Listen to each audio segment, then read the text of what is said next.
6 tips to prevent heart attacks in the elderly that you need to know to avoid. Let me ask you something simple but important. How is your heart today? Not just the one that pumps blood, but the one that carries your memories, your joys, your worries, your love. You see, after 50, the heart takes on more than just physical strain. It becomes a keeper of stories, a witness to everything you've lived through. And yet, in all the busyness of life, how often do we stop and truly ask, is my heart okay? I meet people every week, men and women in their 60s, 70s, even their 80s, who come into my office for a checkup. Some come in because they feel a flutter, a heaviness in the chest, or just a quiet, lingering fatigue. But many others, they feel just fine, until they don't. And too often, the first sign of heart trouble is a moment that changes everything. A heart attack. But here's the good news, and I want you to hear this clearly. It's not too late.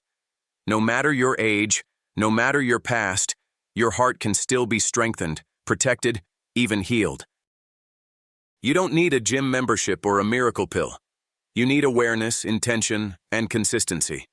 With just a few mindful changes, you can drastically reduce your risk of a heart attack, starting today. I want to walk with you through this, not in a rushed clinical way, but with care, with understanding, and with hope, because behind every heartbeat is a reason to keep going. Maybe it's your spouse. Maybe it's your grandkids. Maybe it's a dream you've carried quietly for years. Maybe it's just the desire to wake up tomorrow and feel strong enough to enjoy the morning sun. So I want you to lean in now. Think of this as a conversation between you and someone who cares deeply about your health. Not a lecture, not a scare tactic, just real talk, from someone who's seen both the heartbreak and the healing. Over the next few minutes, I'll share with you 6 powerful, life-saving tips, simple but effective ways you can protect your heart as you age. We'll talk about your numbers, your meals, your sleep, your peace of mind, but more importantly, we'll talk about why your heart still matters so much. Because, friend, your best days are not behind you. They're just waiting for a healthier, stronger heart to lead the way. Let's begin. Tip 1. Know your numbers. Because what you don't know can hurt you. If I could sit across from you, look you in the eyes, and say just one thing to protect your life, it would be this: know your numbers. Because behind every unexpected heart attack, there's almost always a silent warning that went unnoticed, a quiet signal in your blood pressure, a cholesterol count that's just a little too high, a sugar level that's creeping up slowly year after year. And these numbers, they don't lie. As a health professional, I've seen it far too often. A patient in their 60s or 70s, seemingly healthy, full of energy, with no complaints, until a sudden trip to the emergency room reveals the truth. Dangerously high blood pressure or cholesterol that's been quietly clogging their arteries for years. And by then, we're not talking about prevention, we're talking about recovery, we're talking about survival. But you have the power to change that story. Let's talk about the 5 key numbers you should know and track. Blood pressure, ideally under 120/80. High blood pressure puts strain on your heart, damages your arteries, and is one of the biggest risk factors for heart attacks. Cholesterol levels. Total cholesterol should be under 200 mg/dl. LDL, bad cholesterol, should be low. HDL, good cholesterol, should be higher.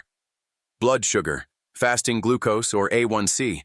High sugar can lead to diabetes, which significantly increases heart disease risk. Body mass index, BMI, or waist circumference. Extra belly fat is a major red flag for heart risk. C-reactive protein, CRP, a marker of inflammation in the body. High CRP levels can signal hidden trouble. These numbers don't define your worth, but they can define your future.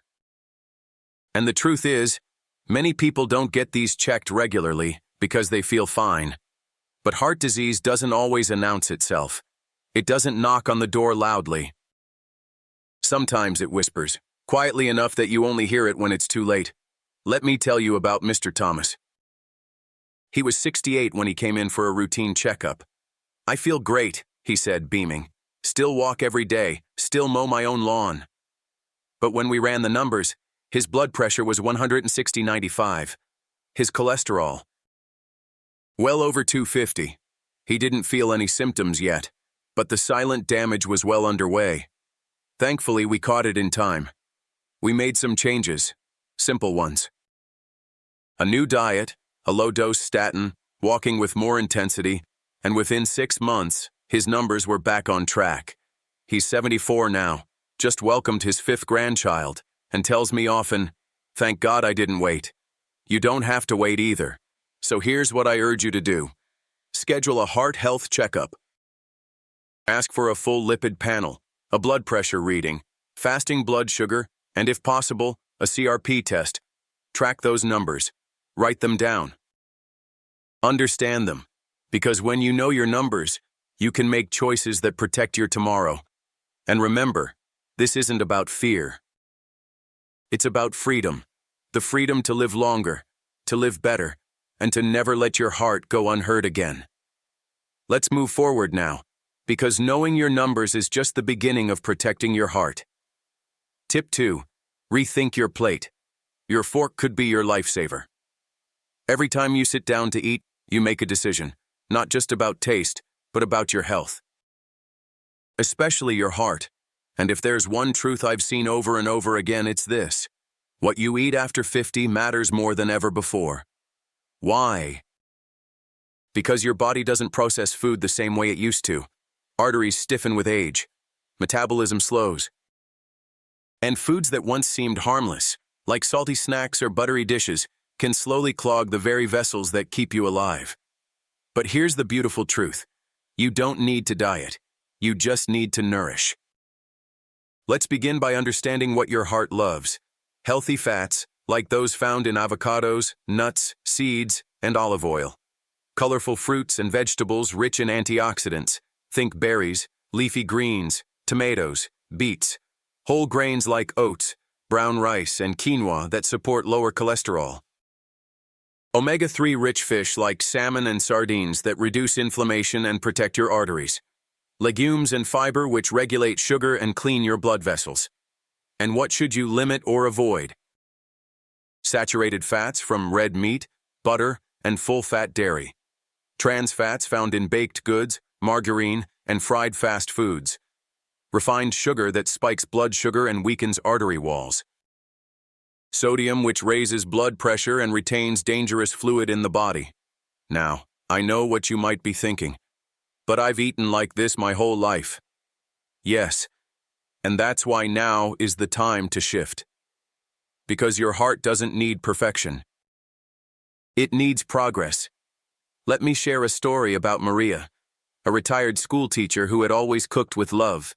Big family meals, rich flavors, butter in every dish. When she was told her cholesterol was high, her first reaction was fear. "Do I have to give up everything I love?" she asked. But what she discovered was this. Food could still be joyful, just smarter. She started using olive oil instead of butter, grilling instead of frying, adding greens to every plate, and even baking with applesauce instead of sugar. Within a year, she lost 18 pounds, lowered her cholesterol, and started teaching her grandchildren how to make heart-happy meals. Her kitchen didn't lose its warmth. It just gained more life. So here's a little challenge for you. Something simple, something doable. Add one color to your plate at every meal. Not artificially colored food, but something that grew from the earth. A tomato, a handful of blueberries. A serving of spinach, one step at a time, because every forkful is a choice. And that choice can either feed disease or fuel your future. In the next part, we'll talk about movement. Not intense exercise, but gentle motion. Something your heart was made for. Ready? Let's keep going. Tip 3. Move gently, but daily. The heart was made to beat. I want to tell you a secret most people overlook. Your heart loves to move. Not just fast, sweaty workouts at the gym, though those can help too. I'm talking about gentle, joyful movement. Daily rhythms that remind your body it's still alive, still capable, still strong. After 50, many people begin to slow down, and understandably so. The joints ache, the energy dips. The knees aren't what they used to be. But the greatest risk isn't aging, it's stillness. Because when the body becomes inactive, the heart starts to suffer in silence. Movement is more than exercise. It's medicine. It lowers your blood pressure, reduces your bad cholesterol, raises your good cholesterol, improves your sleep. And perhaps most importantly, it relieves the emotional weight we all carry from time to time. The American Heart Association recommends 150 minutes of moderate activity per week. That's just 20 to 30 minutes a day. And yes, walking counts. Gardening counts, dancing counts. Even stretching in your living room while watching the morning news counts. Let me introduce you to Harold. He's 81 years old. 5 years ago, he had a mild heart attack that scared him, but didn't stop him. His doctor told him to start walking, so he did. At first, just to the mailbox, then to the end of the street, then around the block. Today, he walks 3 miles a day and leads a senior walking group in his neighborhood. He says it's not just about the health, it's the purpose it gives him. The way it clears his mind, strengthens his body, and connects him with others. Maybe you're not ready for 3 miles. That's okay. But can you take 10 minutes after breakfast? 10 minutes before dinner? Could you stretch your arms and legs while listening to your favorite hymn or watching your favorite show? Because movement doesn't just strengthen your heart physically. It tells your body, we're still going. We're not done yet. Don't worry about speed or distance, just start moving. Every step is a quiet way of saying, I'm choosing life. I'm choosing strength. I'm choosing hope. And with that foundation laid, let's talk about something just as crucial, but often ignored, your inner peace. Because the heart doesn't only beat to blood, it beats to the rhythm of your emotions. Let's breathe together into the next part. Tip 4. Breathe away the stress, because worry wounds the heart. Have you ever felt it? That tightness in your chest when life gets too heavy? That ache behind your ribs when worry takes over? That's not just in your mind, it's in your heart. One of the most silent killers of the elderly today isn't just high cholesterol or diabetes, it's chronic stress. And it shows up in quiet ways: tension in the shoulders, clenched jaws, shallow breaths, sleepless nights. Over time, this stress wears down the lining of your blood vessels, increases your heart rate unnecessarily, raises your blood pressure, and releases hormones that keep your body in a constant state of fight or flight. And that state, it's exhausting, it's harmful, and it's completely manageable. Let me be real with you. Aging brings many changes, some beautiful, some hard. Maybe you've lost a spouse. Maybe your children live far away. Maybe retirement brought more stillness than you were ready for. Maybe you're grieving, or lonely, or just trying to make sense of life now. And those emotions, they are real. They are valid, but they don't have to control you. Peace is a practice, not a personality trait. Start small. Take 5 slow, deep breaths every morning. In through your nose, out through your mouth. Feel your belly rise and fall. Let that breath remind you, you are still here. Keep a gratitude journal. Just one thing each day that made you smile.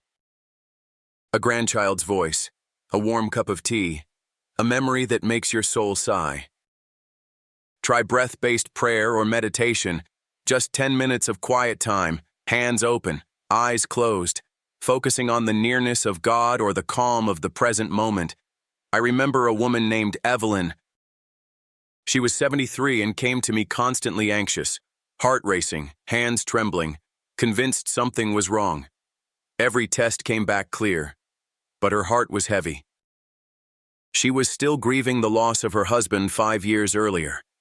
No one had ever told her that grief can mimic heart disease. Together, we started a simple breathing routine, added in daily walks, and reconnected her with her church community. Within months, her heart rate stabilized.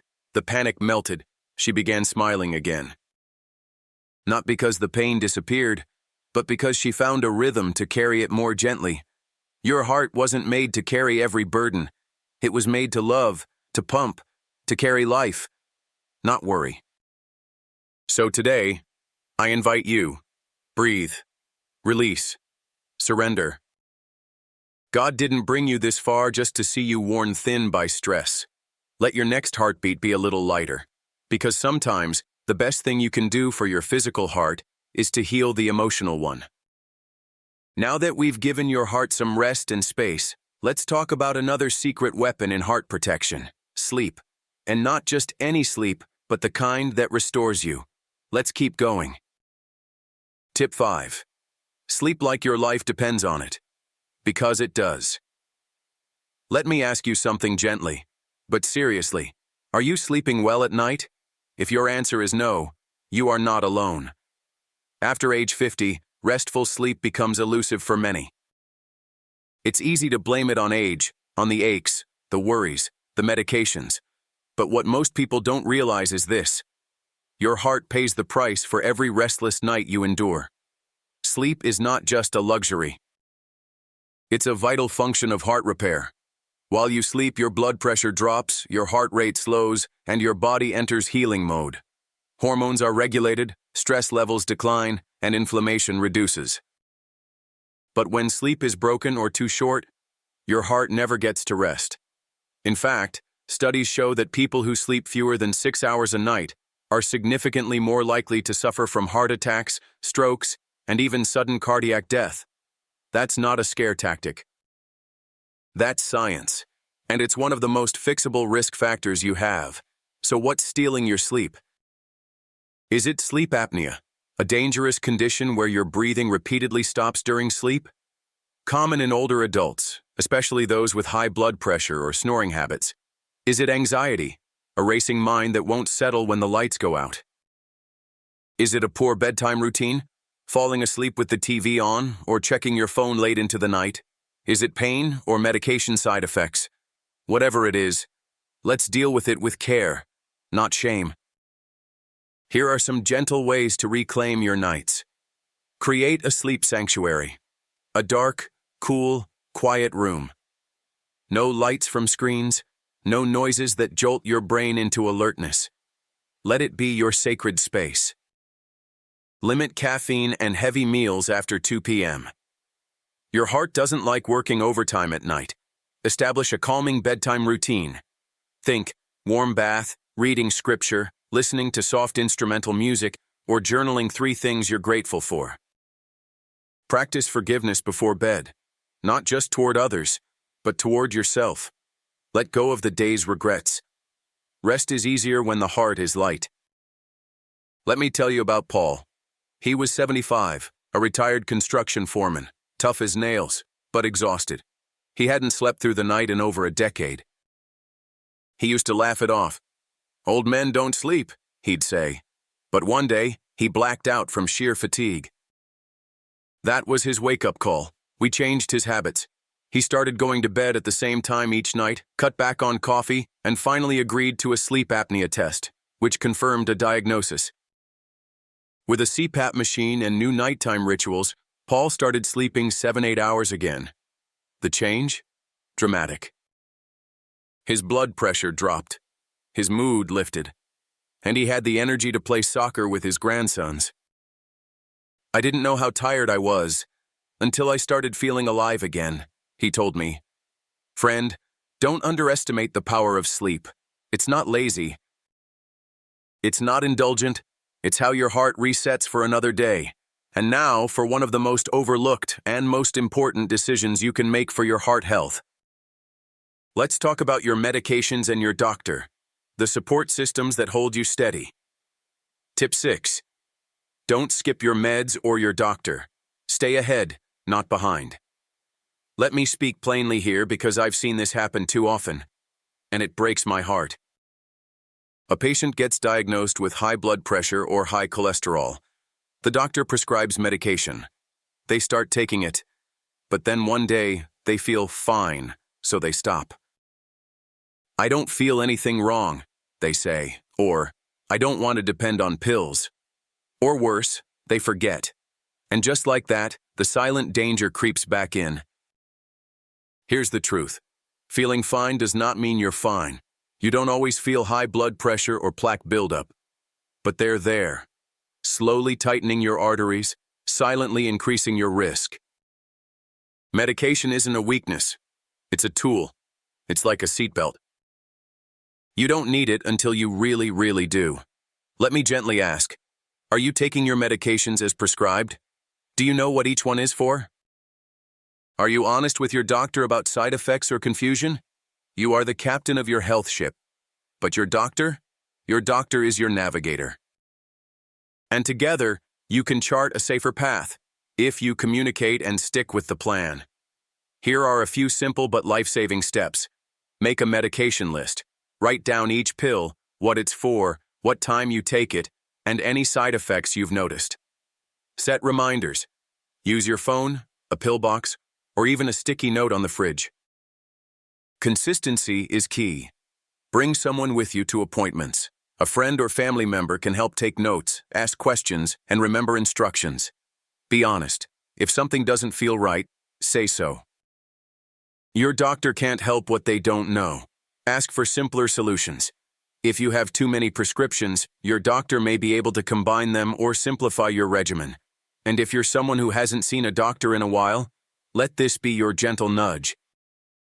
Make the appointment, not because you're sick, but because you want to stay well. You deserve a health plan made for your unique needs. Let me tell you about Lillian. She's 70 and used to skip her blood pressure meds, just here and there. She hated the side effects. One day she fainted while shopping. Turned out her blood pressure had spiked dangerously. But after that scare, she worked closely with her doctor to find a better dosage, started using a pill organizer, and hasn't missed a day since. Now I don't play around with my heart, she says with a smile. It's too precious. She's right. Your heart is too precious to risk. So take the medication. See your doctor. Ask the questions. Show up for yourself the way you'd show up for someone you love. Because you matter. And every day you choose to take care of your heart, you're giving yourself another sunrise, another laugh, another hug, another chance to be here fully and joyfully. Now that we've walked through these 6 powerful tips, let's wrap everything together in a conclusion that reminds you why this all matters so deeply. Shall we?